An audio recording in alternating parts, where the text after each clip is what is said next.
just returned a huge amount of data from the telescope that's going to take us a long time to sort through.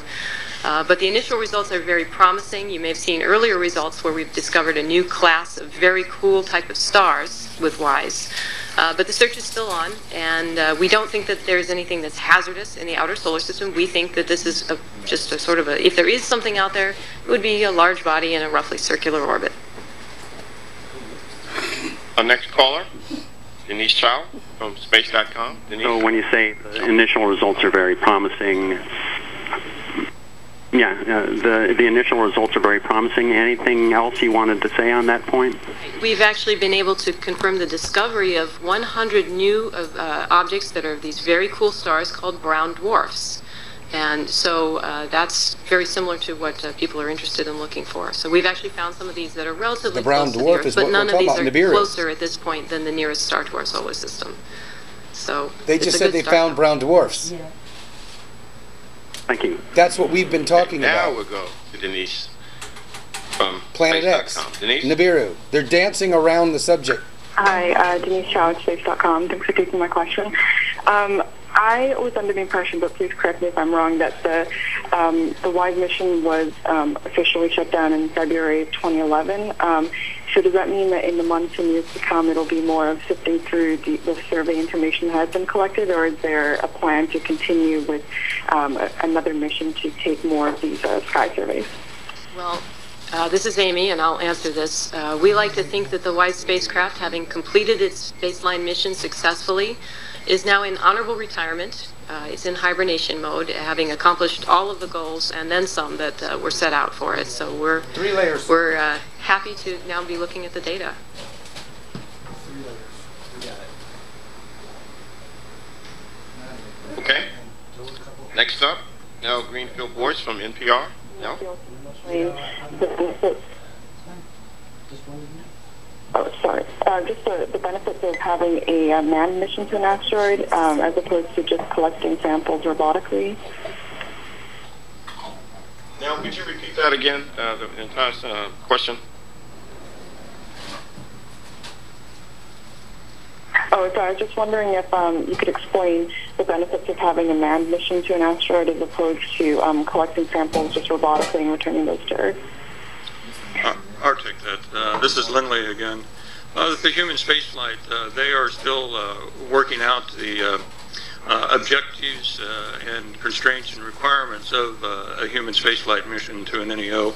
But with a robotic mission, you have certain capabilities that you're able to do, but since those have to be programmed ahead of time and has to be all planned out and thought out ahead of time to get the robot to do what you need it to do. There are some limitations to robotic sample collection. One of the big advantages of humans is they're able to think on the fly and adapt quite quickly given some basic capabilities. So that would certainly be one advantage of human exploration of an asteroid, to be able to think of different things to be done while you're at the asteroid. Look in different places for samples to be returned. Of course, one of the biggest science objectives of human exploration to an asteroid would be to bring back samples. And now, do you have a follow-up?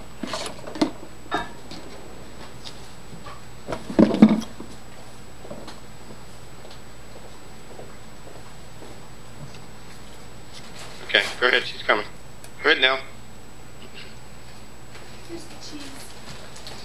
These are staged questions. New estimate of roughly 19,000 mid-sized near-Earth asteroids. The majority of those have not been discovered, and I'm wondering what missions or projects are underway to discover those. And I also wondered if you could characterize the damage to our planet that would occur if one of those mid-sized objects struck the Earth. I guess I'll take that again. This is Lindley. Your first question is about the ongoing efforts. What are we continuing to do? We continue to run several ground-based teams that have been in operation for several years and have actually found the majority of the known objects. Those projects continue. We are looking at increased more capabilities. The NEO-WISE mission kind of gave us a prototype of a space-based mission that we might look at for the future, but we have to examine the cost and benefit of doing it from space in the infrared versus ground-based observatory, larger ground-based observatories. So there's actually a whole spectrum of capabilities to be looked at. It's not one system to do it. It's a complement of both ground and space-based systems, which would probably be the best to recover the entire population of these objects. And I've forgotten your second question. Oh, thanks, Amy. You wanted some idea of what the damage of, say, a 100-meter asteroid, if it were to impact the Earth. Because of the orbital dynamics, the relative speed at which these objects hit the Earth would be on the order of tens of miles per second. So that's a lot of energy to be dissipated in an instant. So it is quite a large area that would be damaged by the impact of a 100-meter object in the order of a metropolitan area. If, say, for instance, one were to hit in the middle of the DC area, it would pretty much devastate the entire area within the Beltway. One meteor would devastate the entire area. I'd like to make one general comment on the existing, the existing search teams. They're finding roughly 500 objects larger than 100 meters per year, and so it's a little bit slow going, but the existing assets are capable of certainly doing a good job with this. Certainly, given enough years, they will eventually recover the population, but it will be several decades with just the existing assets. Okay, we have one final question. I think this is a good wrap-up. This is for Amy from one of the .coms. With all this data, what are the next steps? One of the most exciting things about having data from a spacecraft like WISE and the NEO-WISE project is that there's just so many different things you can do with it. One of the things we're very interested in studying is the subset of near-Earth asteroids that are considered potentially hazardous, meaning that they have orbits that take them very close to the Earth. We're going to be looking at those in greater detail. We're also going to be studying asteroids in the main belt between Mars and Jupiter.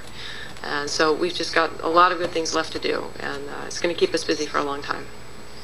If I might add to that, this subset of the population that Amy talks about, those that have closest encounters with Earth, but it's also the population of objects which will make the best human spaceflight targets. So they're of particular interest for not just a hazard, but for exploration destinations.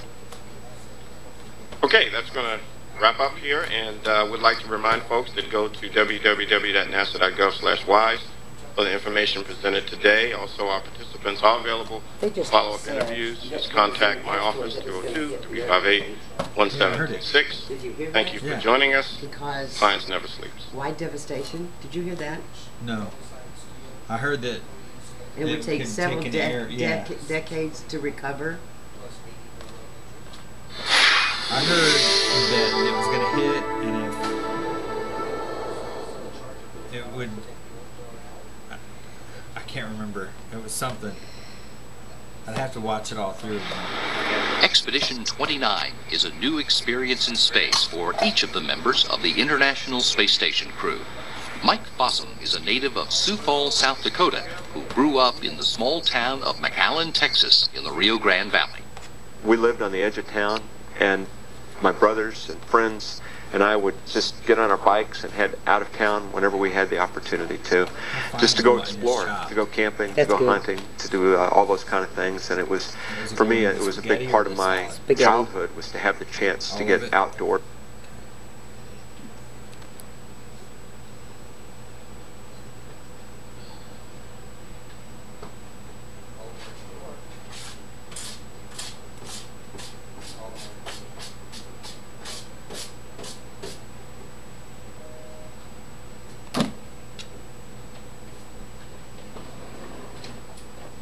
Is it over? Yes. It's over?